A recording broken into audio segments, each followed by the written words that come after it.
Ready? I'm sorry I'm a few minutes late, guys. We're recruiting right now. But I want to congratulate the baseball team and one of the best games I've ever watched, and Coach Van Horn and the fellas and his staff, and wish them the best at North Carolina. But it was just something I think we're all about. The toughness and the grit of the team was unbelievable. That's about it. So if you guys want to ask me some questions, it's good to see you. It's been a while. All right, raise your hand if you've got a question, or let me know in the chat. Trey, you want to get us started? Hey, Coach. Hey, Trey. Hey, I wanted to talk to you about your contract a little bit. Obviously, all that's out and stuff. A lot of incentives in there, and if you win, if you were to get fired, I guess if you win a lot and they fired you, you get 75%, but not as much if you didn't have a winning percentage. What did you think about the structure of it and everything now that everything's out? A lot of it, Trey, went back to my original contract. The number of wins changed from 6, 7, 8 to 7, 8, 9 was a change in there, which we certainly understand. The program is different, than what it was a couple of years ago. And I thought, in contracts, Trey, really, we all want to be treated fair. That's it. It's not, and sometimes the eye of the beholder is not unrealistic. And in this case, maybe I was. I don't have any idea. But I was very, very pleased and happy with the contract and the incentives in it.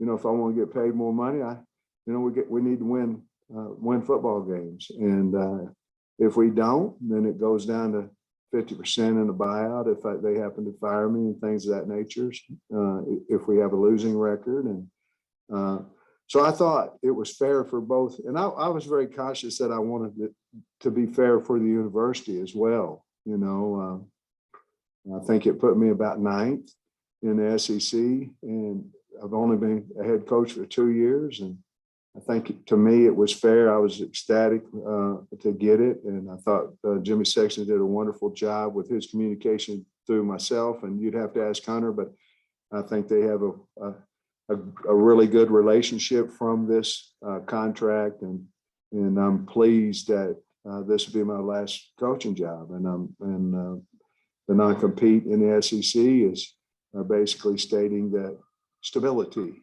And that's what I wanted. I want to be able to use it in recruiting, and we certainly have as recently as 5 minutes ago. Since the spring has been over, Dorian Gerald announced that he plans to come back to Arkansas. What does that look like in terms of the 85 scholarship total for his waiver process? Because this will be his 7th year out of high school, and how it all unfolded. Yeah, great question. There were several things that went through with Dorian. Obviously, before the 85, where the number was 25 plus 7, then it went to 85. Well, we didn't have a scholarship, nor did I believe that Dorian would get cleared to participate either by the 7th year or by physically. He received both of those late, about a day or two after the 85 came out. We had an available scholarship. I called him and asked him if he'd like to come back because I believe he can help the football team when healthy. He's shown that when healthy, and so we offered him a scholarship, and he accepted, and he's the first 2 days in here he's working his tail off, and the kids, more importantly than anything, the kids were really excited to see him come back. So you are at 85 right now. We're at 84. 84. Okay. Yeah. We're at 84. Andrew? Yeah, Coach, I know as you enter the summer months, your staff is kind of limited in terms of what you can do with the team hands-on. Who are some of the players that you're expecting to kind of lead the charge from that perspective and step up for you? Well, offensively, I think the offensive line has a really good veteran group where they can kind of control those 5, with Ricky and Dalton and really Brady and Bo and those guys. And I'm high on Tyke East. But at the same time, KJ has to be, he has to be that leader. I think Rocket Sanders is a guy that can be a leader for us. I do want to say Dominique Johnson really looks good. I mean, really looks good. He's ahead of schedule. And then in your wide receiver group, I think we're still searching, trying to find who's going to be that leader in that group. But I think we have a lot of good candidates, in that group. And then D-line wise, obviously Isaiah Nichols would be the guy that they turn to. Linebackers would be, of course, Bump. And then in the back end, you have several, but in the back end, you'd have Simeon, Cat, obviously, and those are the older guys, along with Clark and those guys. So I think we have plenty of leadership on the team. I think we're a hungry team, and I think that we are working extremely hard, even though it's just been a couple of days.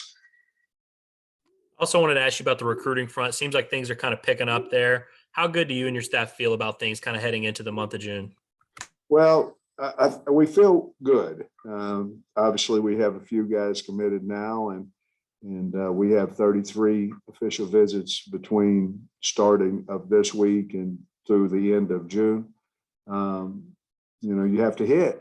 We're recruiting the same guys everybody else is. But the relationships that I have with the kids and that our coaching staff has with the guys we're recruiting, I think it's going really well. And we're going to have a lot of really good players on campus. And whether you land them or not, I don't know. But certainly the ones we have on campus, we want. Christina. Hi, Coach. I have another contract question. Speaking of the non-compete agreement, that's pretty unique among SEC coaches. So how did that come to be? And then how are you factoring that into your recruiting pitch? Well, non-compete, basically how it came is I shot my mouth off on Scott Van Pelt and ESPN. And then, I was told you shot your mouth off, so, you might as well sign it in there. Then once I got to thinking about it, I thought, you know what, this could help us in recruiting because, again, we're one of eight programs of 130 that have the two coordinators and the head coach coming back for year 3. So, portal's been around a long time for football coaches. And so I thought we could sell some stability and that's why I wanted it in the contract. And I had told the people of Arkansas that this would be my last job. And I wanted a piece of paper to confirm what my mouth said. And then as far as, sorry, Yes. what'd you say? I'm sorry, you asked something else too. I don't know if I answered your entire question. You did, yes. Yeah. But I also was wondering, you mentioned, Dominique Johnson, and what's the status of him and some of the other guys that missed a lot of the spring ball, like Dalton Wagner, guys like that? Yeah, everybody we believe is going to be ready to go throughout the summer. Now, there might be some limitations, but we believe by August the 4th, the reporting date. As of right now, I'm not talking about, you can have injuries in the summertime as well, but as of right now, we feel like we'll have the full team. The only question mark there might be Dorian Carter. It may take him a little bit longer to get ready, but we don't know at this point. But that would be probably the only question mark that would be there. Good to see you. Scotty. Yes, Sam, just going back to the contract again, what is the feeling of having it done? Like, is it kind of a weight off your shoulders? Is it invigorating? I don't want to put any words in your mouth, but how would you detail it? Yeah, in all honesty, even though you're not trying to think about it, and as it continues to go longer and longer, Scotty, it wears on you some, and you don't want it to, because you're getting paid, you have a job to do. But when we signed it, it was a relief and an honor, to be honest with you. It was an honor that the school thought enough of me to give me a longer contract and obviously financial benefit of that and things of that nature. But yeah, it was probably a relief, but it was also very humbling and an honor that I can you know, as long as we keep winning and things, I can be the head coach at Arkansas for several years. And that was the goal of it. You know, since we last spoke to you, made some roster additions with Matt Landers, Terry Hampton, Taylor Lewis. What do you, if you can speak on them, just what do you like about them, and how do you see them? Well, we, you know, 2 days, but I like the kids. They seem to fit in. Our team's really good of welcoming. You're not worried about the portal. I worried that how would the old hats accept the portal guys. But if you really look at it, you have 25 portal guys every year coming in from high school. So it's not like now it may be a little different deal because you bring in an older guy in, you know what I mean? But our team's been really good at accepting the guys. And so far, Matt's done a really good job down there along with Terry. Haven't seen much of Taylor yet, but we certainly will. You know, Bob is traveling today, and he wanted me to ask you about Isaiah Satane and just maybe expectations for him. Yeah, well, the expectations are high, you know, just like they are on everybody. But he's such a talent, and I'll say this: he's the 2 days that I've seen him down there. He doesn't say much and he works his butt off, you know, and that's exactly what I thought he would do coming from, you know, coach's son, and certainly his mother was a highly touted athlete as well. So, but he's done a really good job, and we're going to give him every opportunity to get on the field this year. Otis. Yeah, Coach, thanks for talking to us today. Hey, Sure. I was going to ask, is Carter look like he will be able to play at some point this season, Sam? We're hoping. I mean, we're hoping, you know, some kids heal faster than others. Right. So we're hoping. He's working awful hard to heal up his, you know, get his injury healed as fast as possible. But, you know, there are some restrictions, obviously, on the injury that he had. But he's working his tail off. If there's anybody that's going to get back at some point this year, I believe it'd be him, though. He's got a strong desire to do that, along with Dominic Johnson. I mean, Dominic Johnson is down there running right now. He's looking good. Coach, we haven't talked to you since the 85. I mean, the 25 yearly got removed, you know. So how do you feel? You like that 85? You know, like if you have a bunch of kids get in the portal or something or injured, you know, you like the 85 overall? I do. I like the 85 for 85 because you can manage your roster better. Right. You know, now I believe there has to be a portal window. We're working on it through the AFCA. We spoke about that in the SEC head coaches meeting. I think there has to be a window in there just simply for manage your roster, and the kids need to know there's a couple of windows to go into. Now that hadn't been passed, but I have a couple of windows that they can, you know, after the season and after spring ball. I don't know if it'll pass or not, but it's a nightmare. I tell you where it would be unfair if someone got fired and you brought a new coach in, and you know how the world is that, you know, kids leave like crazy when someone gets fired, you know. It would be impossible without the 85 for 85 to get your roster. You'd be playing at 65 and 70, which would be very unfair. You know, I went through it 2 years ago, but we didn't have a whole lot of kids leave. But I'm 100% for the 85. I've got one more quick one. On the you said you had 84 on scholarship now. Maybe is some this 1 or 2 quit after spring ball that hasn't been announced, Coach? No, we kicked a couple kids back. Is where, you know, because you guys might be putting numbers together and it might look at 86. You know, we had 2 we could fall back to last semester. So no, I don't. I'm looking at my board real quick. You knew of. Let me say this: everybody that's left, you know about. How about that? And but we kicked a couple of back because our numbers with the the numbers would dictate that we could. Coach, appreciate your time, man. Thank you. Coach Schapp? Hey, Coach, Hunter told me last week that you actually signed the contract down there and got finished down there. What was that celebration like in the place you guys went? Man, it's unbelievable. I mean, I'm so fortunate, you know, I mean, I really am, and so honored. I mean, I am. But we were at a get together Tuesday, I believe. Yeah, Tuesday night.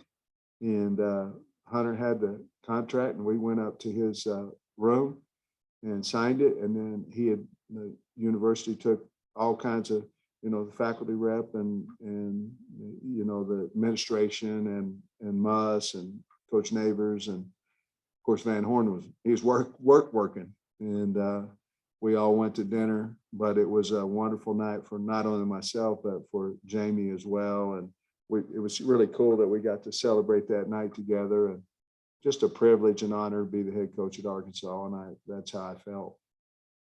After being in those meetings, what have you learned about the SEC that you might not have known about before? That's a good question. You know, we can sit in that meeting and be grown men, and all 14 head coaches are for the kids. They're all about what's best for the sport, first about the kids and what's best for the sport.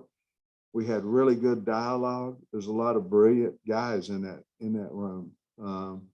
You know, I was fortunate enough to sit next to Coach Saban and Coach Harsin. You know, they put us in alphabetical order, and a lot of good things coming out of that meeting from everybody. I was a little, you know, I'm on the board of the AFCA, and so some of the questions, you know, they would ask me, what's the AFCA, you know, what are they thinking about, you know, because that's everybody, all divisions, high school, everybody. And so I felt, you know, a little important in the room. I don't know if I was or not, but I tried to just sit there and not say a whole lot. But, you know, I got asked a few questions. I tried to listen and learn. But to answer your question, I think there's a lot of really fine football coaches in the SEC that care about the kids and care about the sport. And that's what I learned the most about. Thanks. Ray Biddy, wrap us up. Yeah, Coach, I was curious about I don't know what you call it, the 8-week conditioning cycle. What do you call it? Cycle? What do you call it? 8-week summer conditioning. Okay. Your first couple of years when you got here, it seemed like it was always like, we got to get bigger. We got to get bigger. You're pretty big now. I'm curious what the focus is right now. Well, just getting it in shape, and we're focusing on the mind. You know, your mind, you can do about whatever your mind will let you, you know, and that's something that we're really concentrating on that this summer. We're working on our ball skills. I think a lot of us were letting the weight room do their thing, which they're outstanding. And then in our meetings and stuff, we're trying to teach the game more. We're trying to teach the technique. We're trying to teach the game, and we're working on our ball skills. You know, if we have an opportunity to have the ball underneath our arm, we want to make sure we keep it there. And certainly, if we have an opportunity to pick a pass or catch one, that we don't want drops. So we're 5-minute period of today actually is going to be about ball skills. We're trying to teach the young guys. We think we have some talented kids that still came in, and we certainly have to get a look at those guys, and we can see them a little bit more this summer with the new rule tray. Instead of walking out of there and they have to do things on their own, we've got 23 minutes a day with them. I mean, excuse me, every other or Tuesday, Thursday, 2 hours a week total. And it's summer camp time. How important are camps, and how has that changed? So, I mean, it seems like you used to fill up a roster with guys that came to your camp, but it seems like it's changed a lot over the years. It really has. You know, first of all, you're coming off of spring where you just saw the guys. You know, certainly hope you saw the right ones, and then you come in. I do believe the calendar is a little bit longer. You know, now it seems to be. I don't know if that's just because I'm a head coach or what, but you know, you can have a guy on campus on an official visit forever, you know, right now, not the length of 48 hours, but, you know, we had them in May, had them in June, you know, used to, couldn't have a guy in May. So camp wise, I think we all are identifying younger, you know, 23s, 24s, 25s, 26s. And I think that's really what camp is about right now, is they're all about recruiting. And I think now it's about identifying the guys in the 24, 25, 26 class, where in the past it was, is he good enough for us now, you know, type deal. Well, we've already seen him, so we pretty much have a pretty good idea with it. You know, obviously with the internet and everything else, you can see them a lot more. You get every tape on every game. You still want to work them out, but the kids don't, you know, there's not a whole lot of working out. If I've got 20 offers, you know, it's hard to get the young man to work out nowadays, you know. So that's changed, but I think the answer to your question is just a lot younger. You're trying to find younger guys than used to. Thanks, Coach. All right, guys.